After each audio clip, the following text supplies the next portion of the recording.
One man, one mic, multiple personalities, bringing you the latest in current events. This is Beyond the Scuttlebutt.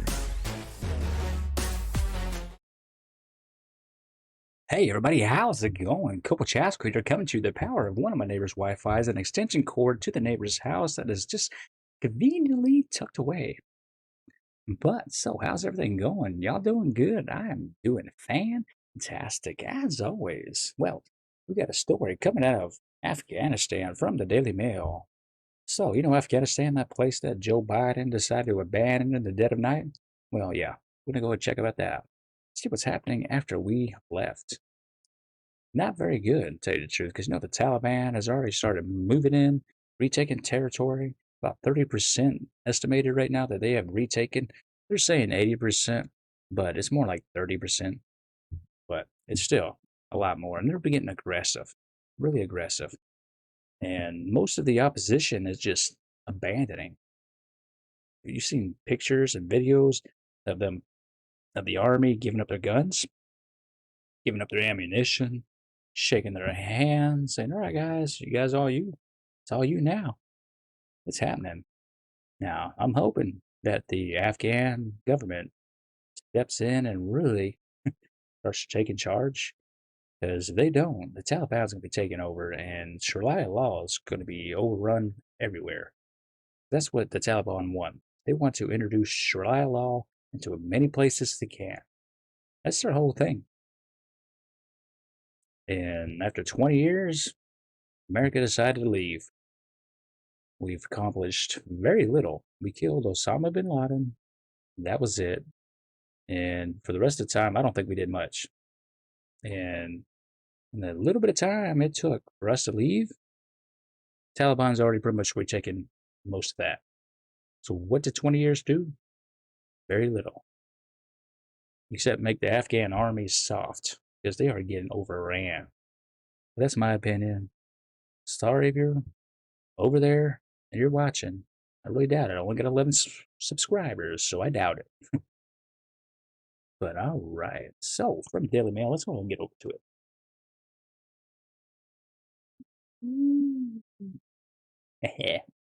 All right.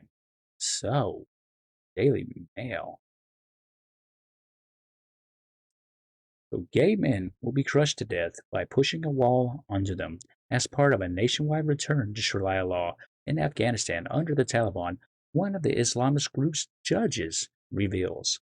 That's crazy, that one of their judges has come out with this. I mean, the judges, they make the decisions. They decide what happens to you, if you're guilty or not guilty, and what you get sentenced to. I mean, that is insane. Whatever he says is final.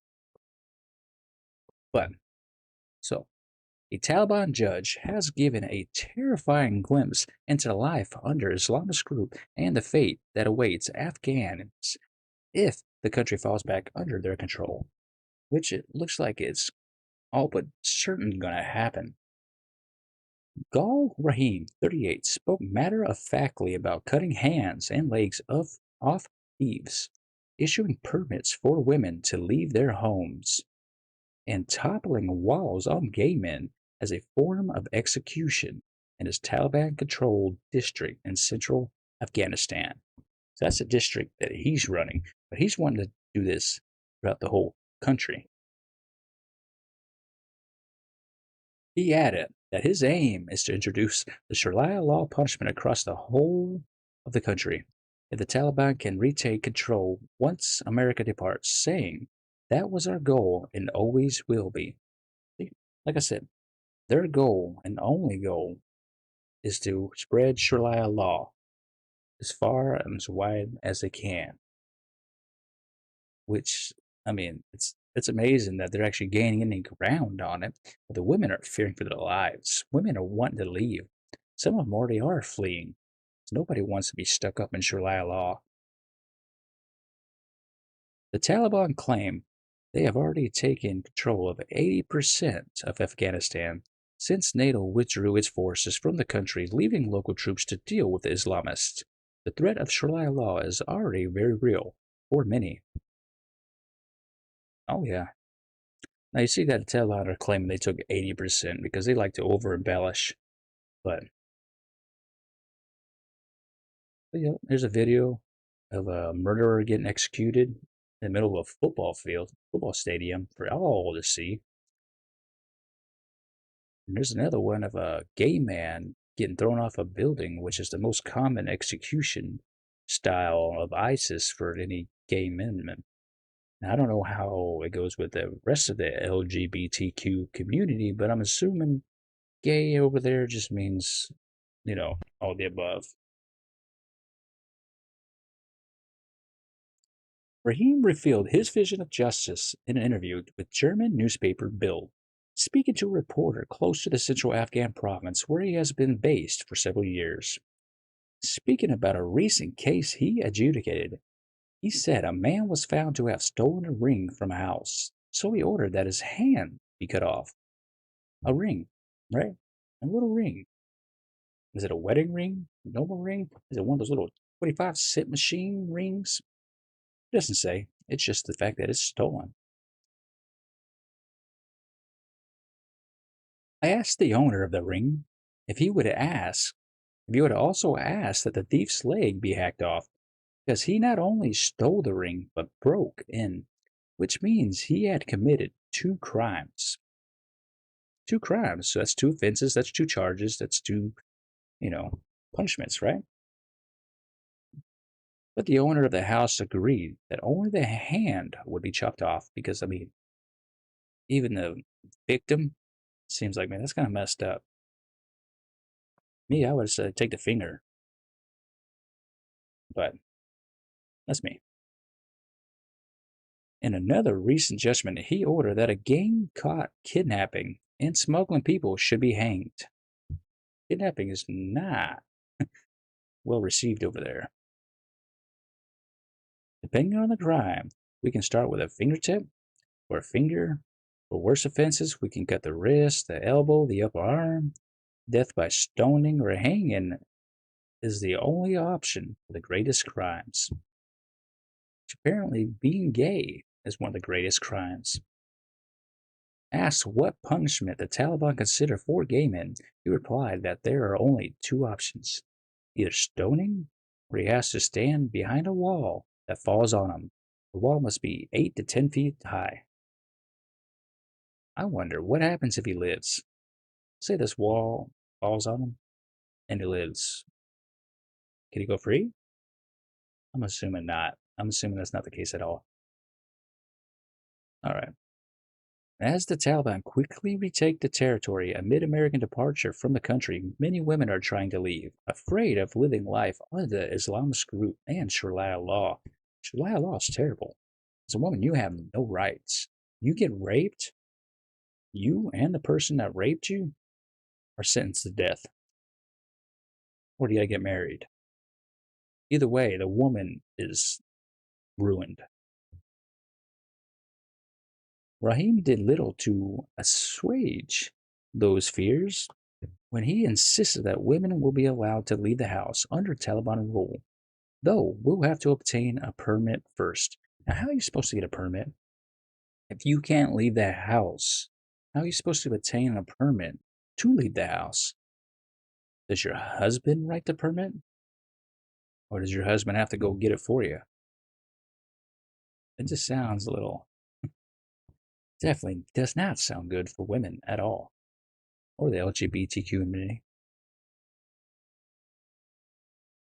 Women will also be allowed to go to school, he said, though only if their teacher is a female and there were a compulsory hijab.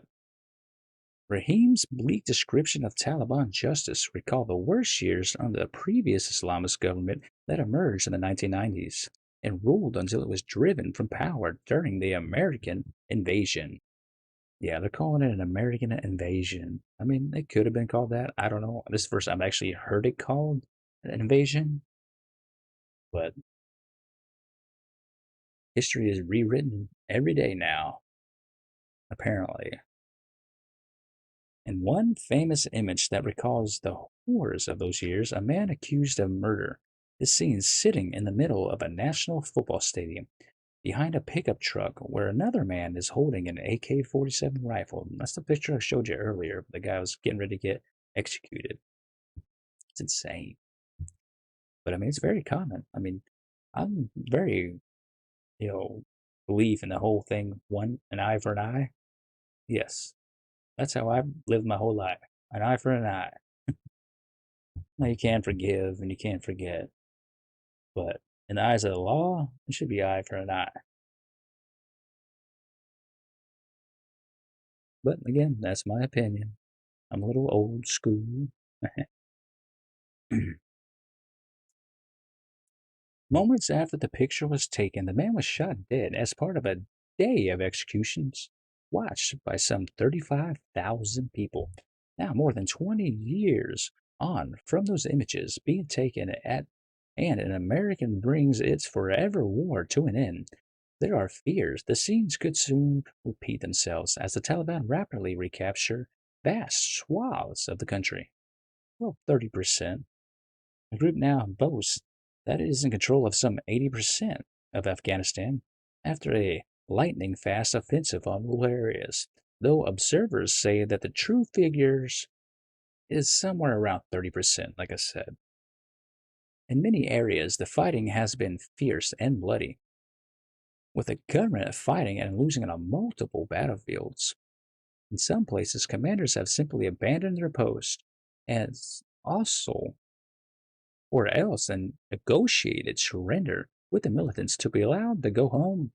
Yeah, they're just like, hey, you guys gonna have the base? Just don't shoot me. I'm just gonna go back to my family. I'm not gonna do anything. It's all y'all's.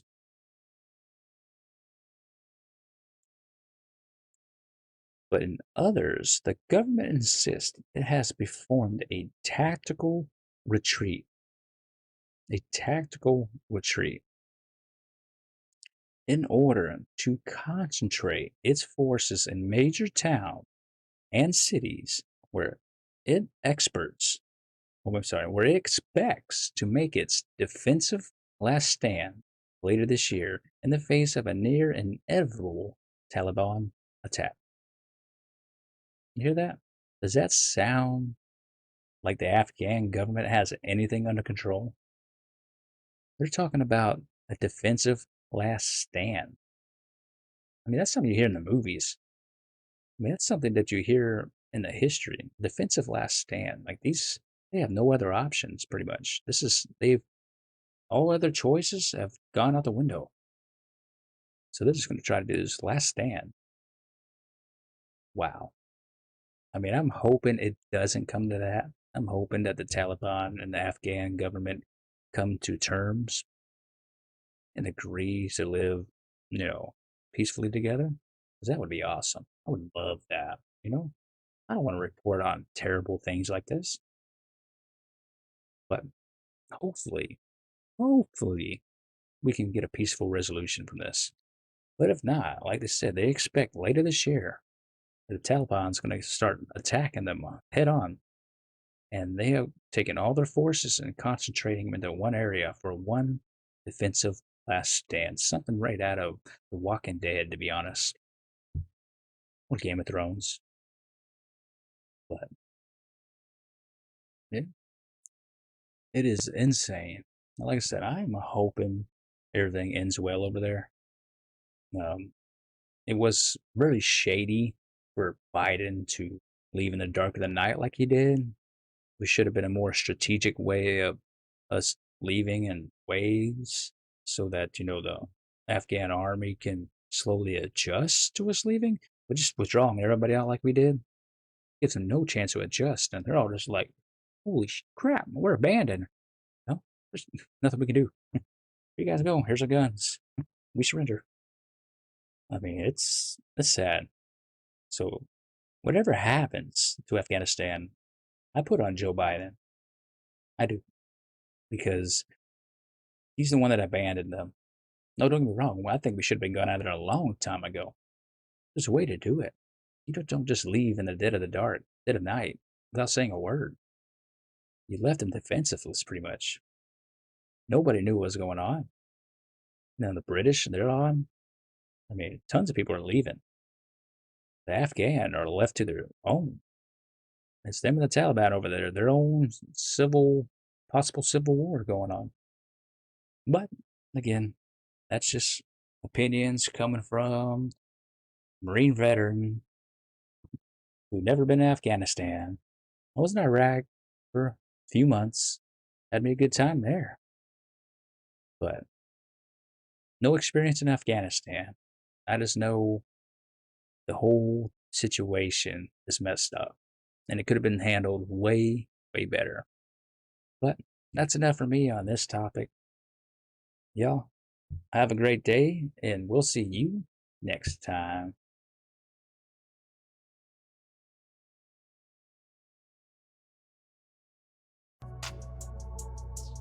Yeah, I'll be right down as soon as I find my lighter.